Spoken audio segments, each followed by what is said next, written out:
Hello my good vice people, সবাইকে জানাই শুভ নববর্ষ ও পয়লা বৈশাখ। আমি এখন সকাল সকাল রেডি হয়ে নিচ্ছি, একটু পুজো দিতে যাব। কারণ আমি মনে প্রাণে বিশ্বাস করি তোমার যদি প্রথম দিনটা ভালো যায়, সুন্দর যায়, তোমার শেষ দিনটাও কিন্তু খুব সুন্দরভাবে যাবে। তো তোমরা কি জানো পয়লা বৈশাখে কেন হালখাতা করা হয়? আমি যদি একটু শুনেছি যে আগেকার দিনে রাজাদের সময় প্রত্যেকে বাংলার চৈত্র মাসের শেষ দিনের মধ্যে সকল খাজনা মাসুল এসব পরিশোধ করে দিত, এবং এই যে পরের দিন মানে বৈশাখ মাসের যে 1 তারিখ যাকে বলে পয়লা তারিখ, সেই সময় ভূমির মালিকরা নিজ নিজ অঞ্চলের অধিবাসীদেরকে মিষ্টি দিত।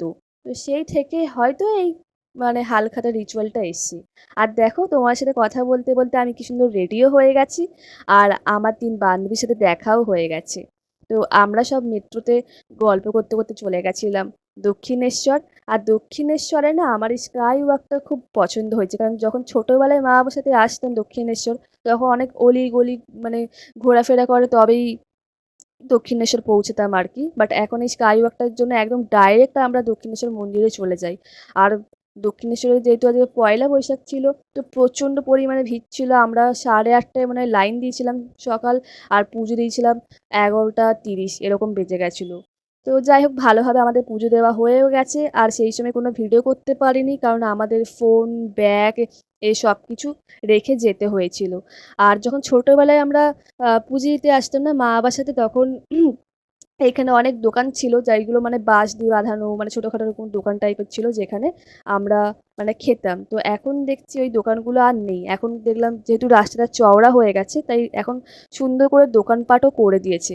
আর যেহেতু সুন্দর সুন্দর দোকান হয়ে গেছে, সেই জন্য দোকানের খাবার দাবারের দামও মানে অনেক বেড়ে গেছে, কি আর বলবো। তো যাই হোক, আমরা ভালোই ভালোই পুজো দিয়ে আমাদের খিদে পেয়ে গেছিলো। দেন আমরা খাবার খেয়ে নিই, আর এখানে ধোসা খেয়েছিলাম আমরা। আর এখানে ধোসাটা খুব ভালোও ছিল। দেন এখানে সোয়ালি মডেল হয়ে যায় আর দীপান্বিতা তার ফটোগ্রাফার হয়ে যায়। তো যাওয়ার সময় আমার বন্ধুর সাথে দেখা হয়েছিল, তো ওর সাথে মিট করে আর আমরা আবার মেট্রোতে উঠে যাই। দেন সোয়ালির ঘুম দেখতে দেখতে আমরা চলে আসি বাড়ি। তো এই ছিল আজকের ব্লগ। তোমাদের ভালো লাগলে অবশ্যই লাইক করো, শেয়ার করো, সাবস্ক্রাইব করো।